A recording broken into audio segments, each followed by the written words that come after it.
곤방와 안녕하십니까? 조용한 언덕이라고 불리우는 시즈오카의 그랜십 큰 배에 우리가 함께 모이게 된 것은 매우 의미가 깊다고 생각합니다. 静かな丘の丘と呼ばれているこの静岡で、その丘の上に立つこの大きな船の中に集められたということはとても意味深いことだと思います。 홍수가 나면 사람들은 언덕 위를 찾게 되고 또 큰 배에 타기를 원할 것입니다.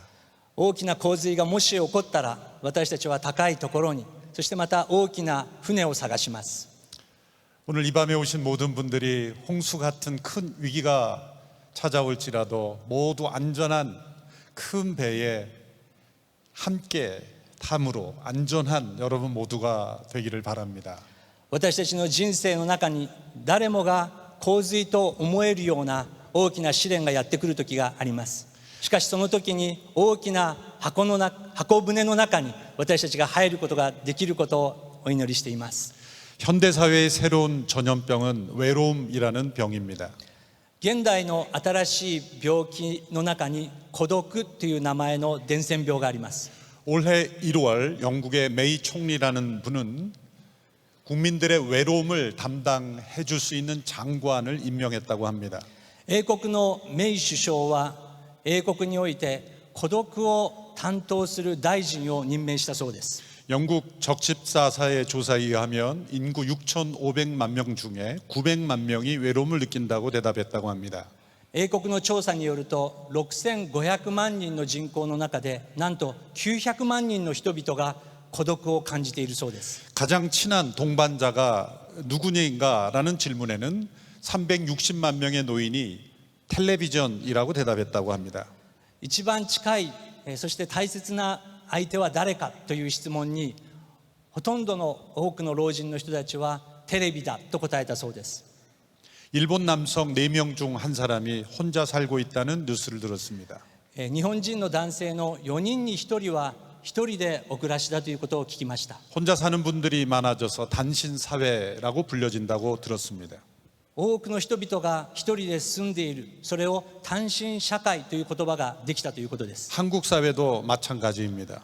韓国も同じようです。 모두가 외로움이라는 병에 전염되어 가고 있습니다. 私たち皆が孤独という伝染病に侵されています。 인간에게 있어서 가장 중요한 필요는 누군가와 나누는 친밀한 관계입니다. 人にとって一番大切なのは誰かと心を開いて話し合える親密感であります。 기쁘고 행복하게 살아가는 사람을 보십시오. 그 사람은 누군가와 친밀한 관계를 맺고 있는 사람입니다. 皆さん楽しそうに人生を送っている人を見てください。そういう人たちは必ず誰かと親密な関係を持っているんです。 진정한 행복은 진실하게 맺어진 친밀한 관계 속에서 찾을 수 있습니다. 本当の幸せとは深いその関係の中から生まれるのです。 모두가 부러워하는 환경 속에 있는 사람일지라도 기쁨과 슬픔을 나눌 친구가 없는 사람은 불행한 사람입니다. もう誰もが羨ましがるような素晴らしいところに住んだとしても誰とも話し合えることがなければそれは不幸な人生なのです。 그러나 불행한 환경에 있다 할지라도 진정한 친구가 있는 사람은 행복한 사람입니다. しかし貧しく不幸な環境の中においても全てを話し合える誰かがいるならばその人は幸せな人なのです。 가족에서 행복을 느끼는 사람은 그 가족 구성원들이 서로가 서로에게 친구와 같은 사람들입니다. 皆さん家庭幸せな家庭とは何か友達のような関係で全てを話し合える関係です。 아들에게 부유함을 자랑하고 싶었던 부자 아빠가 있었습니다. あるお金持ちのお父さんが自分の息子にどれだけお金持ちかということを示したかった 이 人がいまし 부자 た。 아빠는 자신의 7살 난 아들을 데리고 아빠가 얼마나 부자인지를 보여주려고 가난한 사람들이 사는 곳으로 갔습니다. そのお父さんは7歳にしかまだ満たない男の子に自分がどれだけお金持ちかということを示したくて貧しい家に彼を送ったそうです。 아들을 데리고 거대한 저택을 나와 가난한 친구가 사는 작은 시골 농장으로 갔습니다. 自分たちの大きな邸宅から出て自分の友達であるその農場主の家に行きました。 그곳에서 작고 허름한 집에서 함께 이틀을 보냈습니다. ボロボロの家なんですけれども、そこに息子を2日間泊まらせたそうです。 이틀 밤을 함께 보내고 난 후에 아빠는 자신이 의도한 것을 아들이 깨달았는지를 질문했습니다. 2日の後、お父さんがその子供と出会ってどれだけ彼が何を悟ったか聞いてみました。 아들아, 가난한 사람들이 어떻게 사는지 잘 보았니? 거기서 무엇을 배웠니? おい、貧しい人たちの生活がどれだけ大変か見ただろうと聞きました。 아들이 대답합니다. 息子が答えました。 네 아빠, 정말 좋았어요. お父さん本当によかった。 우리 집에는 개가 한 마리뿐인데 그 집에는 4마리나 있었어요. うちには犬が1匹しかいないけれども、その家にはなんて4匹もいた。 우리 집 뒷마당에는 수영장이 하나뿐인데 그 집 뒤에는 끝없이 이어지는 개울이 있었어요. うちにはプールが1つしかないけれども、その家にはもうずっと続いてるきれいな小川があったよ。 우리 집에는 전등만 있는데 그 집에는 멋진 별들이 있었어요. うちにはさ、すごいライトがあるんだけれども、その家はね、なんともう星空が見えるんだよ。 우리는 밤에 제각각 자기 방에서 혼자 텔레비전을 보는데 그들은 모두 둘러 앉아 친구처럼 재미있게 놀았어요. うちはテレビがあるけれども、みんながバラバラでテレビを見てるけども、その家はね、夜ごとにみんなで集まって友達みたいにゲームしてるんだ。 아빠 정말 감사해요. お父さん本当ありがとう。 우리가 얼마나 가난한지 알게 해주셔서 うちが 감사해요. 本当に貧しいってことがお父さん分かったよ。 행복이란 환경에 근거하지 않습니다. 皆さん、幸せというのは環境によるものではないのです。 누구와 어떤 관계를 맺고 있는가에 달려 있습니다. 誰とどのような関係を持っているか、それが大切なのです。 진정한 가족은 서로에게 진정한 친구가 되어주는 가족입니다. 本当の家庭とは、お互いに本当の友のように交わることができる 진정한 家族。 배우자는 서로에게 복종만을 요구하지 않고 숨김없이 마음을 나눌 수 있는 친구가 되어주는 배우자입니다. 本当の配偶者とは、自分の言うことを聞きなさいではなくて、心からお互いに使い合うことができる関係です。 진정한 부모는 자녀에게 복종만을 요구하는 부모가 아니라 자녀가 어떤 마음이든지 친구처럼 다가와 대화할 수 있는 부모입니다. 本当の親とは、服従しろということではなくて、どんなことでも心から子供たちが話せる関係にあります。 진정한 신이 존재한다면 그 신은 자신이 창조한 인간에게 명령하고 명령대로 하지 않을 때 벌만 내리는 신이 아니라 그 인간의 실패와 아픔에 함께 참여하고 슬퍼하며 인간의 친구가 되어줄 수 있는 신입니다. 皆さん、それならば、本当の神という存在がいるならば、神の言うことを聞かないから何か悪いことが起こる、そういうことではなくて、私たちが苦しい時、悲しい時、そういう時こそその心を分かり、共に生きてくださる方が神なのです。 브리테니커 출판사에서 친구에 대한 정의를 공모했을 때 1등으로 선발된 친구에 대한 정의가 있습니다. ブリタニカ出版社、そこで友達の定義ということを募集したときに1等もらった定義があります。 친구란 온 세상 사람들이 다 나를 버리고 떠나갔을 때 나를 찾아오는 그 사람이다.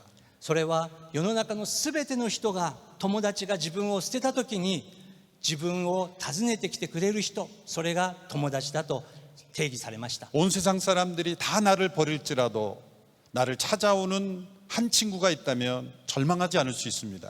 世の中のすべての人々が自分を捨てたとしても、一人の人が自分を探しに来てくれれば、私たちには希望があるのです。 진정한 배우자라면 온 세상이 버리는 그 배우자를 찾을 것입니다.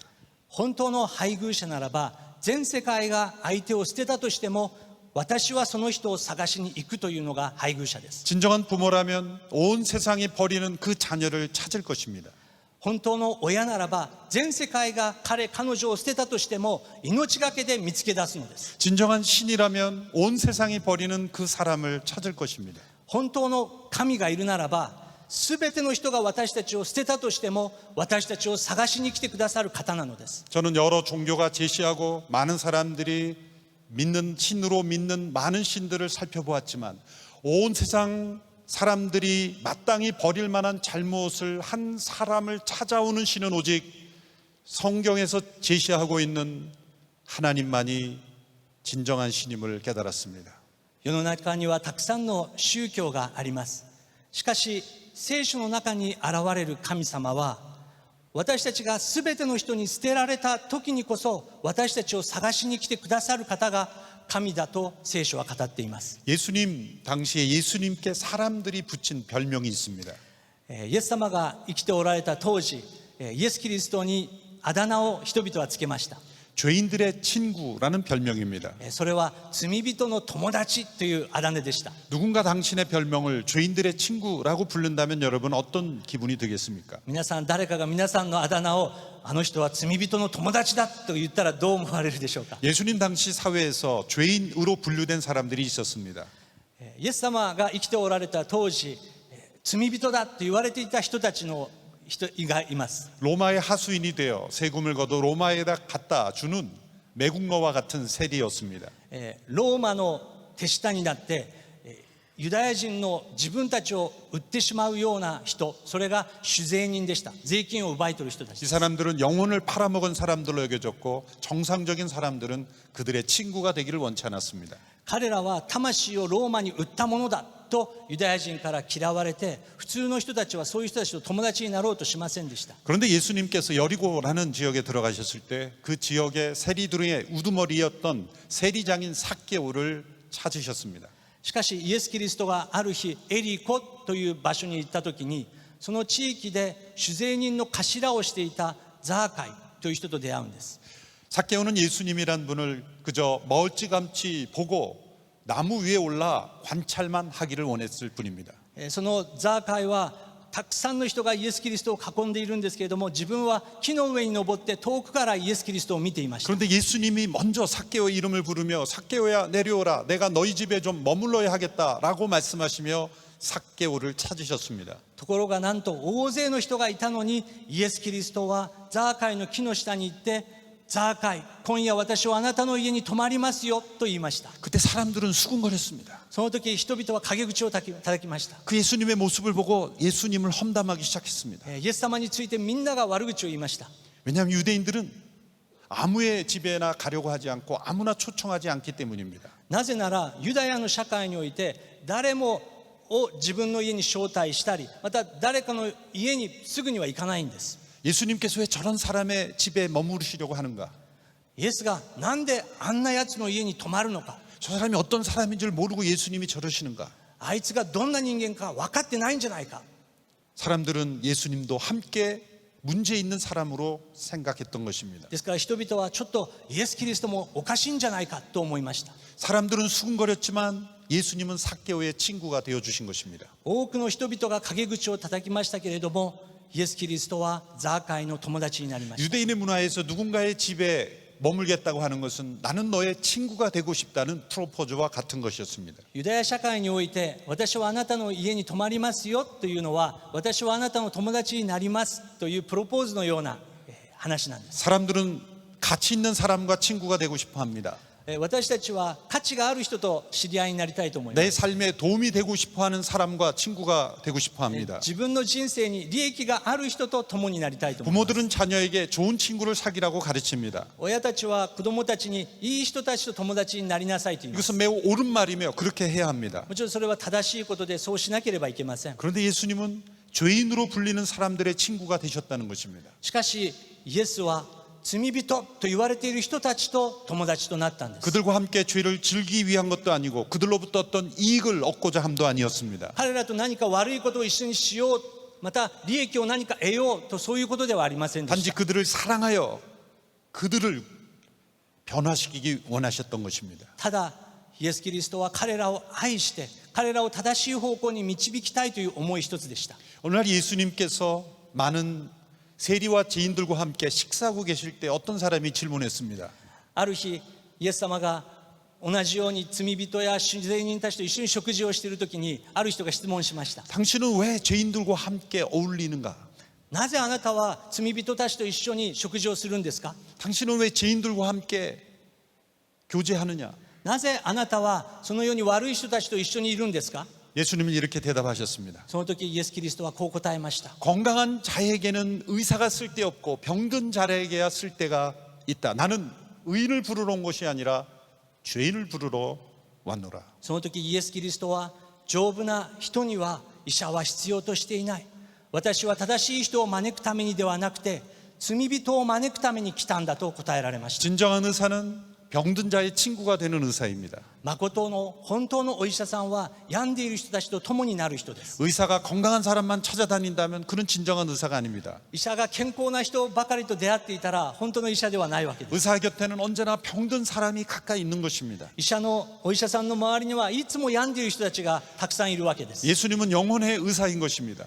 イエス・キリストは魂のお医者さんなんです。 죄로 인해 병든 사람들을 죄로부터 구원하시고 치료하시기 위하여 그들 곁에 계셨던 것입니다. 病んでいる人々のすぐそばにいて彼らを癒される方なのです。 그러므로 아무나 죄인들의 친구가 될 수 있는 것이 아닙니다. ですから誰とでも友達となれるわけではないのです。 죄인들의 친구가 되려면 세 가지 자격을 갖추어야 합니다. 罪人たちと友達になるには3つのポイントが必要になります。 첫째로 죄는 미워하지만 죄인은 미워하지 않아야 합니다. その罪は憎みますけれども、その罪人自身は憎んではいないのです。 대부분의 사람들은 정반대로 합니다.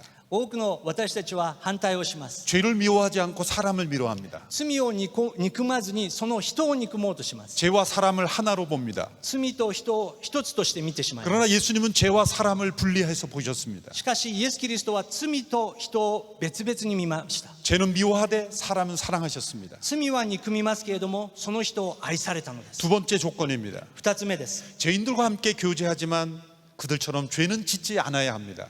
罪人たちと関係を切るわけではありませんけれども、彼らのような悪い行いはしなかったということです。 죄인의 친구란 함께 죄를 짓는 사람을 의미하는 것이 아닙니다. 罪人の友達っていうのは一緒に悪いことをするのではありません。 죄를 짓지 않는 사람으로서 죄인의 편에 서는 사람입니다. 悪いことはせずに、その悪いことをしている人たちを正しく導こうと一緒にいるわけです。 당시에 예수님을 공격하는 많은 사람들이 예수님에게서 죄를 찾으려고 노력했습니다. 当時のイエス様を妬んでいる人たちはイエス・キリストの中に何か過ちがあるか探しました。 그러나 그 누구도 예수님에게서 죄와 흠을 발견할 수 없었습니다. しかし誰一人イエス様の人生の中から罪や過ちを一つも発見することはできなかったのです。 예수님께 부여된 죄목도 모두 거짓으로 부여된 죄목들이었습니다. イエス様について皆が悪いことを言ったとしても全部それは本当ではなかったのです。 예수님을 재판한 로마 총독 본디오 빌라도는 3번씩이나 예수님께 죄가 없다고 공언했습니다. イエス・キリストを裁判をしたポンティオ・ピラトという総督は3回もこの人には罪がないと宣言しました。 예수님은 죄가 없으신 의인이시지만 죄인의 편에 서신 것입니다. しかし彼は罪はなかったのですけれども罪人の友達となられたんです。 세 번째 조건입니다. 3つ目のポイントです。 죄인을 있는 그대로 받아주지만 더 이상 죄를 짓지 않을 수 있는 삶으로 변화시켜 줄 수 있는 그런 권위와 능력이 있어야 합니다. 過ちを犯してしまった人をそのままの姿で受け入れますけれども、これ以上その人がその同じ罪を犯さないように権威と能力を力を持って導ける人です。 진정한 친구는 거짓일지라도 함께 편드는 사람이 아닙니다. 本当の友とは間違ったことを間違いだと言える人です。 진정한 친구는 진실을 말해주고 거짓을 떠나도록 인도해 주는 친구입니다. 本当の友達とは本音で話し合い、間違ったところから正しい方向に導く人です。 예수님을 만났던 사람들이 예수님으로부터 충격적인 말을 자주 들었습니다. イエス様と出会った多くの人々はイエス様の口から驚く言葉を聞きました。 그 말씀은 뇌의 죄가 용서받았다라는 말씀이었습니다. それはあなたの罪は許されたという言葉でした。 예수님은 왜 그런 말씀하셨을까요? 皆さんなぜイエス様はそのようなことを言ったのでしょうか。 누군가에게 죄를 용서하려면 그 사람이 나에게 피해를 주어야 용서해 줄 수 있는 것이죠. 誰かの罪を許すっていうのは彼が自分に何か悪いことをした時に言えることです。 그런데 예수님은 만나는 사람마다 내 죄가 용서받았다라고 말씀하셨습니다. しかしイエス様は出会った人々にあなたの罪は許されたんですよと言いました。 그 모든 사람들이 예수님께 마치 죄를 진 것처럼 예수님이 내 죄가 용서받았다라고 선포하신 것입니다. まるで全ての人がイエス様に対して罪を犯したのように私はあなたを許しますとおっしゃられたんです。 예수님께서 어떻게 그 죄인들에게 용서를 말씀하실 수 있었을까요? どのようにしてイエス様は人々の罪を許しますと言えたんでしょうか。 예수님께서 그들의 죄의 대가를 치루어 주셨기 때문입니다. なぜならイエス・キリストが全ての人の罪の代価を支払われたからです。 진정한 친구는 친구를 위하여 자신을 희생합니다. 本当の友とはその友のために犠牲を惜しまなく払います。 그 희생의 깊이만큼 우정은 깊어집니다. 犠牲が深いほど友情というのは深まります。 예수님은 죄인들의 친구로서 죄인들이 치러야 될 대가를 대신 치르신 것입니다. イエス様は全ての罪人のために身代わりとなって代価を支払われたのです。 예수님은 진정한 친구의 사랑에 대하여 이렇게 말씀하셨습니다. そして本当の友達について彼はこうおっしゃられました。 사람이 자기 친구를 위해 목숨을 내놓는 것보다 더 큰 사랑은 없다. 人がその友のために命を捨てるというこれよりも大きな愛は誰も持っていませんとおっしゃられました。 어떤 병원에서 6살 난 여자아이가 죽어가고 있었습니다. ある病院で6歳の女の子が大きな病で死にかかっていました。 이 아이는 바이러스에 감염되지 않는 깨끗한 피를 수혈받지 않으면 곧 죽게 되었습니다. その女の子はウイルスに感染していない本当にきれいな血液を輸血しなければ死んでしまうような状態で 마침 した。 한두 살 적은 그 여자아이의 남자 동생, 그러니 4-5살밖에 되지 않았겠죠. 彼女の 1,2 歳違いの弟がいました。 의사는 그 아이의 피라도 수혈할 수 있어야 된다고 생각했던 것입니다. お医者さんはその弟の小さい体ですけれども彼から輸血しなければいけない 그 と思い 아이에게 ました。 물었습니다. 누나를 위해 너의 피를 조금 나눠줄 수 있겠니? お医者さんがその小さい男の子に聞きました。 그 아이는 잠시 두려워했지만 웃으면서 물론입니다. 누나를 위해 제 피를 줄 수 있습니다라고 말했습니다. 頑張ってお姉ちゃんのために君の血を少し分けてもらえるって言ったらその子は少し怖がりましたけれども笑いながらお姉ちゃんのために頑張ると言いました。 두 아이는 곧 수술소로 들어가 수혈이 시작됐습니다. 2人の子は手術室に入って輸血が始まりました。 수혈이 다 끝나갈 무렵 아이가 의사에게 물었습니다. そして輸血が終わろうとするときにその男の子はお医者さんに聞きました。 그 남자아이가 선생님을 바라보면 선생님 저는 언제 죽게 됩니까? 라고 말했습니다. 彼は先生を見ながら先生僕はいつ死ぬんですかって聞きました。 이 남자아이는 자신의 피를 다 주고 자신이 죽어야 누나를 살릴 수 있다고 생각했던 것입니다. なんと4歳のその男の子は自分の血を全部お姉さんにあげて自分は死ぬんだと思ってたんです。 누나를 위해 죽기를 각오하고 생명을 바치기로 각오하고 수혈한 것입니다. 小さい子ですけれどもお姉さんのために命を懸けるんだという覚悟ができていたのです。 이것이 진정한 친구의 사랑입니다. 皆さんこれが本当の愛ではないでしょうか。 예수님은 죄인들과 교제하시는 정도가 아니라 죄인들을 대신하여 자신의 생명을 그 죄값으로 내어주신 것입니다. 皆さんイエス・キリストは罪人の友となるだけではなく彼らのために自分の命を捧げられたのです。 예수님은 죄가 없으신 분으로서 죄인을 대신하여 죽기 위해 세상에 오신 분입니다. ご自分は罪が一つもないのに罪人の代価となるためにこの世に来られたのです。 세상의 모든 종교 지도자들과 위인들은 그들의 삶에 초점을 둡니다. 多くの宗教指導者たちはその生きている間のことを考えます。 그러나 예수님의 삶의 가장 중심은 죽음이었습니다. しかしイエス・キリストの人生の目的は死でした。 그분의 죽음은 우리 모든 죄인들의 죄값을 대신 담당하시는 죽음이었기 때문입니다. なぜならイエス・キリストの死は私たちすべての人々の過ちの代価となるためだったのです。 스스로를 죄 없는 의인이라 여기는 사람들에게는 예수님은 친구가 되실 수 없습니다. 私には罪がない自分は完璧だと思っている人にはイエス様はそういう人と友となることが難しいのです。 파스칼이라는 분은 이런 말을 했습니다. 세상에는 두 가지 종류의 사람만 있다. パスカルという人がこの世の中には2つの種類の人がいる。 스스로를 의인이라 여기는 죄인과 一人は自分が義人だと思っている罪人、 자신을 죄인이라 여기는 의인만 있을 뿐이다. もう一つは自分は罪人だと思っている義人がいる。 예수님은 의인을 찾으러 오신 것이 아니라 죄인을 찾으러 오셨습니다. イエス様は正しい人を招くためではなく罪人を探すために来られた。 예수님 당시나 지금이나 스스로를 의롭다 여기는 사람은 항상 예수님과 적이 되는 것이 바로 여기에 이유가 있습니다. 2000年前の当時もこの現代も自分は正しいと思っている人はイエス様の近くに行くことができないのです。 예수님은 죄인을 용서하실 뿐만 아니라 그들의 삶을 변화시킬 수 있는 친구이십니다. イエス様はその人生を彼らを許すだけではなくて人生そのものを変えることができる方なんです。 예수님께서 죽음에서 다시 살아나셔서 진정 하나님이심을 증명하셨기 때문입니다. そして死で終わっただけではなく彼はよみがえられて自分が神であることを証明されました。 세상의 어떤 종교 지도자도 자신의 죽음 이후에 대하여 예언한 사람은 없습니다. この世の多くの宗教指導者たちも死んで生き返った人は一人もいなかったのです。 예수님은 죽은 지 사흘 만에 다시 살아날 것을 여러 차례 말씀하셨습니다. イエス様はご自分が死んでから3日目によみがえるということを語られていま 그리고 した。 말씀하신 대로 다시 살아나셨습니다. そして本当に彼が語った通りに3日目によみがえられました。 예수님은 자신에 대한 주장을 많이 하셨습니다. イエス様は自分自身について多くのことを語りました。 어떤 사람에 대해서 알려면 그 사람이 자기에 대해서 어떤 주장을 하는지를 들어보아야 합니다. 私たちは誰かのことを知るときに彼自身が自分についてどう語っているかに耳を傾けなければ 그리고 いけ 그 ない。 자신의 주장과 행동이 일치하는지를 살펴보아야 합니다. そして言っていることと生活が一致しているかを見なければいけません。 예수님께서 자신에 대한 많은 주장을 했는데 그 주장의 핵심은 곧 자신이 하나님이시라는 겁니다.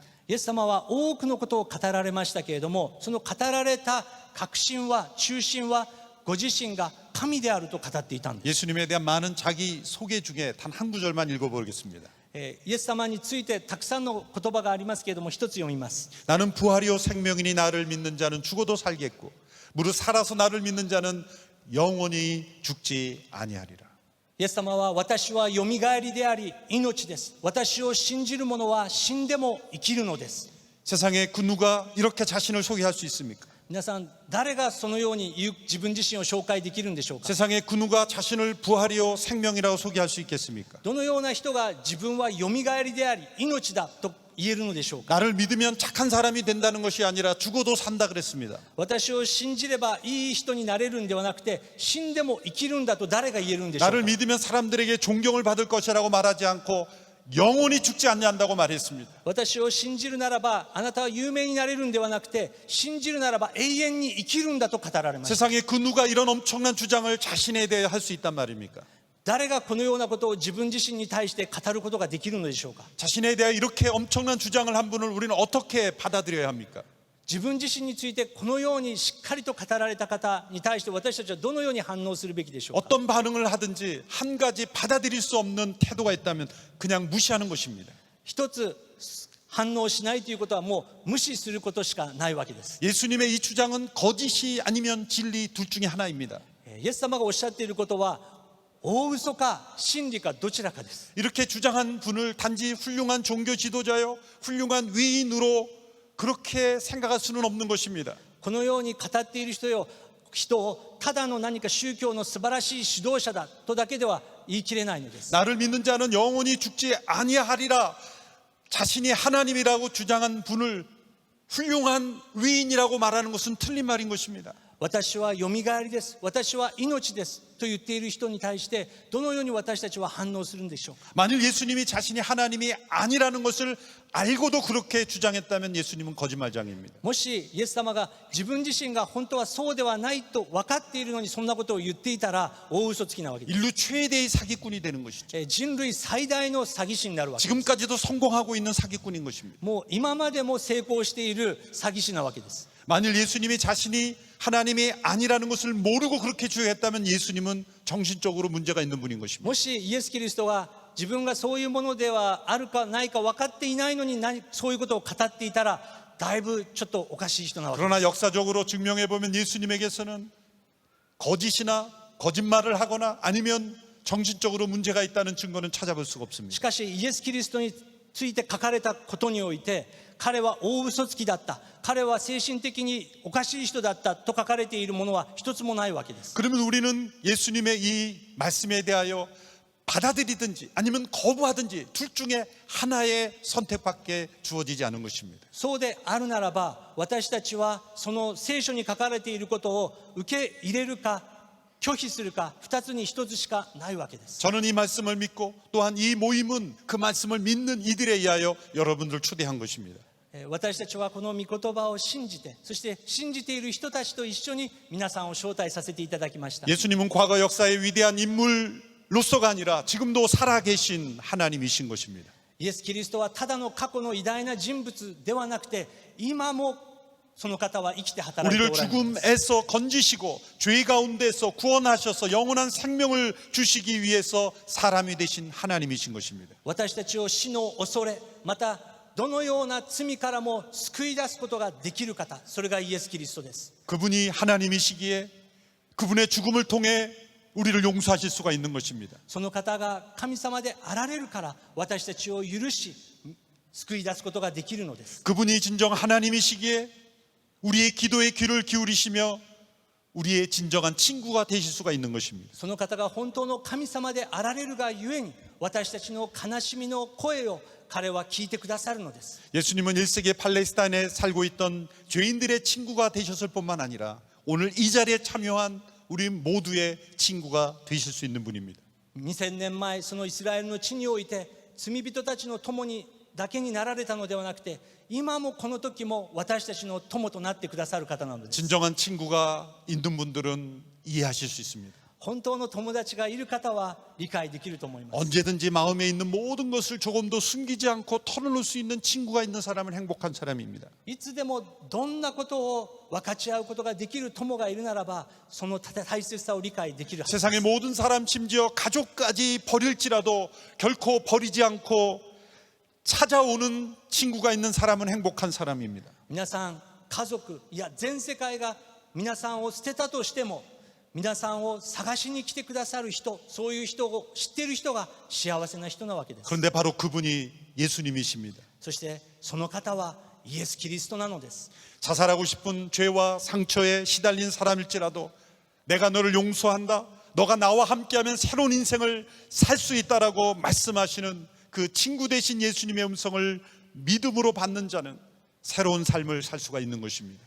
自分の人生をもう絶ってしまいたいという絶望の中にいる人々にも、大丈夫だ、私はあなたと共にいる、私はあなたを救い出すと語ってくださる方が友なるイエス・キリストなのです。 그분은 우리를 있는 그대로 맞이해 주실 뿐만 아니라 우리가 죄에서 떠나 새로운 삶을, 영원한 생명의 삶을 살 수 있도록 인도해 주시는 진정한 친구이십니다. その方は私たちが完璧ではなくてもそのままを受け入れてくださり、私たちを癒し導いてくださる方なのです。 이 시간 여러분을 친구로 초대하시는 예수님의 초청을 받아들이지 않으시겠습니까? 皆さん、今夜目には見えなくてもイエス・キリストは皆さんを招待しておられます。 여러분에게 많은 친구가 있다 할지라도 진정한 친구로 예수님을 맞이하지 않으시겠습니까? 私たちには多くの友がいるかもしれませんけれども、決して裏切ることのないその本当の友達を皆さん受け入れてください。 우정을 쌓는 데는 많은 시간이 필요하기 때문에 지금 당장은 그것이 어떤 건지 다 알지 못하지만 중요한 것은 받아들이는 첫걸음입니다. もちろん友情を築き上げるというのは多くの時間がかかりますから、そのイエス・キリストとの関係というのはどういうことかよくわからないかもしれませんけれども、大切なことはまず受け入れるということです。 예수님이 여러분의 삶과 집에 머물기를 원하십니다. 皆さん、イエス様は皆さんと共に生きたいと願われています。 여러분의 삶과 집에 머무시면서 여러분에게 이렇게 말씀하기를 원하십니다. 너의 죄가 용서되었다. そして皆さんと人生を歩みながら、イエス様はあなたのすべての罪は許されていますよと語っておられます。 나를 믿는 자는 죽어도 살겠고 영원히 죽지 아니할 것이다. 私を信じる者は死んでも生きて、そして生きていて信じる者は決して死ぬことがないとイエス・キリストは語られました。 여러분이 만일 스스로를 죄 없다 여기면 이러한 예수님의 초청을 받아들이지 않을 것입니다. 私たちがもし自分が正しいと思っているならば、それを受け入れることは難しいかもしれません。 그러나 여러분이 스스로를 죄인이라 여기신다면 죄인들의 친구가 되시는 이 예수님을 친구로 맞이하시고 그분과 함께 사는 인생을 선택하시기를 바랍니다. しかし私には問題がある、暗闇があるという心がおありならば、イエス様は一番そういう方の近くにいてくださる方なのです。 예수님을 믿는 분들이 예수님을 친구로 모시고 나서 고백하는 찬송가 가사가 있습니다. イエス様を信じた人が書かれた賛美歌があります。 여러분의 자막을 통해서 그 가사를 함께 읽을 수 있게 되기를 바랍니다. 字幕にその歌詞が出ると思います。 자비가 깊으신 친구이신 예수님이 죄와 상처, 근심을 모두 없애주셨네. 慈しみ深き友なるイエスは罪とが憂いを取り去りたも 마음의 슬픔을 가리지 않고 위로해 주셔서 무거운 짐을 모두 내려놓을 수 있게 되었네. 心の嘆きを包まず述べてなど川おろさぬ終える重荷を 자비가 깊으신 친구이신 예수님이 우리들의 약함을 아시고 불쌍히 여기시네. 慈しみ深き友なるイエスは我らの弱きを知りて憐れむ 우리가 고민하며 슬픔에 빠졌을지라도 기도에 응답하시고 위로해 주시네. 悩み悲しみに沈める時も祈りに応えて慰めたまわん 자비가 깊으신 친구이신 예수님이 변함없는 사랑으로 인도해 주시네. 慈しみ深き友なるイエスは変わらぬ愛もて導きたもう 이 세상의 친구들이 다 나를 버릴 때에도 기도에 응답하시고 위로해 주시네. 世の友我らを捨て去る時も祈りに応えていたわりたまわん 예수님은 진정 살아계신 죄인들의 친구이십니다. 皆さんイエス・キリストは生きておられて誠の友となられる方です 누군가를 찾아갈 필요가 없습니다. 誰かをもう探す必要はありません 여러분의 마음으로 기도하시면 됩니다. 私たちの心の中で祈ればいいのです 그 예수님이 살아계시다면 저의 친구로 삼고 싶습니다. イエス様あなたが本当にその通りなら友となってください 누구에게도 말하지 못했던 나의 아픔과 고민을 말하고 싶습니다. 誰にも言えないこの心の暗闇の部分あなたに語りたいのです 예수님이 말씀하셨다는 그 죄 용서를 나도 경험하기를 원합니다. あなたが語ってくださった癒しと許しを私も体験したいのです 많은 사람들이 믿고 체험했던 그 영원한 생명을 나도 경험하기를 원합니다. 多くの人々が体験したその癒しと許しを私も体験したいのです 나는 비록 혼자 살지만 외롭지 않게 살 수 있음을 믿습니다. 私は今一人ですでも一人で生きたくないのです 때로는 가족도 이해하지 못하는 나의 아픈 마음을 이해해주는 친구 되신 예수님을 만나기를 원합니다. 家族でさえも理解できない私の心の痛みをあなたが理解してくださいます 이 밤에 예수님은 여러분의 진정한 친구가 되기를 원하십니다.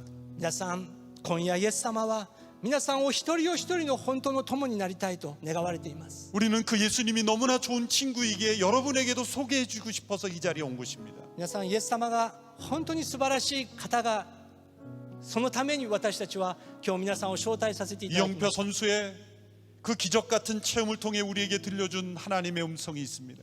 先ほどのイ・ヨンピョ選手のような奇跡の話のように神様の声は皆さんに語られているのです 진리가 무엇인지를 알고 진리를 다른 사람들에게 말하지 않고 침묵하는 것은 죄다. 真理を知っていながら真理を他の人々に語らないのは罪である 우리는 진리에 대하여 말하는 것이 아니라 진리 그 자체인 예수님을 소개하고 있는 것입니다. 私たちは真理について語るのではなく真理であられるイエス・キリストを紹介させていただきたいのです 예수님이 죄인들의 친구가 되신다는 것입니다. 皆さんイエス・キリストは私たち罪人の友となられる方 그분께 나의 모든 죄짐을 다 드릴 수 있다는 것입니다. そして私たちのすべての暗闇をその方の手に委ね 그리고 ることがで 나에게는 きるので 용서를 す 주신다는 것입니다. そしてその方は私たちを癒し許してくださるので 그리고 す 죽음을 이기는 생명을 주신다는 そ 것입니다. して死をも打ち破る力を与えてくださるのです 예수님 나의 친구가 되어 주십시오. 皆さんイエス様の友となりましょ 가족으로부터도 경험하지 못한 우정, うどんな友情よりも経験できないようなその友の友 세상의 情 그 누구로부터도 체험하지 못했던 친구를 예수님을 통해 경험하기 원합니다. この世のどのようなことさえも経験できなかったそのイエス様の愛 이런 마음이 있다면 잠시 눈을 감고 저와 기도하기를 원합니다. 皆さんの中にそのような心がありますならばちょっと目を閉じていただけますでしょう 제가 か 기도할 때 여러분 자신의 고백으로 私 함께 が 기도할 수 있게 되기를 바랍니다. お祈りさせていただくその祈りに皆 소리를 さん 내어 も 기도하지 않아도 좋습니다. 心の中で祈っていただきたいと思い 여러분의 ます 마음의 소리를 내어 예수님을 찾기를 바랍니다. 心の中で声を出してイエス様に祈ってください 살아계신 예수님, 生きておられるイエス様 예수님이 죄인들의 친구가 되신다고 들었습니다. あなたが罪人の友となられたと聞きました 저도 죄인입니다. 私も罪人です 그는 누구에게도 말하지 못했던 아픈 상처가 있습니다. 誰にも言えない私の暗闇があります 가족으로부터도 상처를 받았습니다. 家族からも傷を受けてきました 주변에는 많은 사람이 있는 것 같지만 나의 아픔을 말할 수 있는 친구는 저에게 없습니다. 周りに多くの人はいますが一番暗い部分を誰にも語ることができないの 때로는 です 죽고 싶은 생각이 들 정도로 마음이 아플 때도 많았습니다. 自分の人生を絶ってしまいたいと思うぐらいに痛みがあるのです 억울한 시간도 많았습니다. 悔しかった時間もあるのです。 가슴 아파 통곡하고 싶은 시간도 많았습니다. 胸が痛んでしょうがなかったのです。 그 누구에게도 쏟아낼 수 없는 마음의 상처가 있습니다. 誰にも語ることができない傷があるのです。 예수님이 죄인의 친구가 되신다는 말씀을 믿고 싶습니다. イエス様、あなたが私のようなものの友となられるならば、 예수님을 나의 인생의 친구로 모시고 살고 싶습니다. 私の人生の友となってください。 종교 생활이 아니라 宗教生活ではなく 생명의 삶을 살고 싶습니다. 命がある人生を生きたいのです。 살아계신 예수님이 계시다면 生きておられるイエス様がおられるなら、 이 밤에 내 마음에 찾아와 주셔서 私の心にいらしてください。 내 삶의 주인이 되어 주시고 私の心の主となってください。 나의 죄가 용서받았음을 믿게 해주시고 私のすべての罪が許されること、 죽음을 이기는 생명의 삶을 체험케 하여 주옵소서. 死をも打ち破り勝利されるその命を与えてくだ 오늘 이 さい。 밤에 예수님 나의 친구로 모셔드리기를 원합니다. この夜、イエス様、あなたを受け入れます。 예수님의 이름으로 기도합니다. イエス様の皆を通してお祈りいたします。 아멘. アーメン。